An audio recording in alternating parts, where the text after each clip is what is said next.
ఈ రోజు నా జీవితంలో చాలా సంతోషకరమైన రోజు మనందరికి కూడా. జూలై నెలలోనే నిండిన శ్రీశైలం ప్రాజెక్టు చూస్తే గుండె నిండుగా ఉంది, ఆనందంగా ఉంది, ఆహ్లాదకరంగా ఉంది.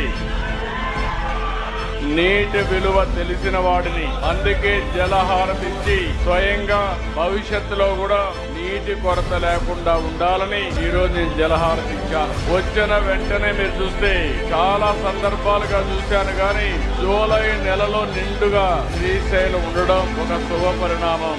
ఇంకా మన దగ్గర వర్షాలు పడలేదు, కొంచెం తక్కువగానే ఉన్నాయి. పైన వర్షాలు పడ్డాయి, ఆ వర్షాల వల్ల ఎక్కువ వరద నీళ్లు వచ్చాయి. దీని వల్ల మనకందరికి నీళ్లు వచ్చి శ్రీశైలం ఫుల్ అయింది.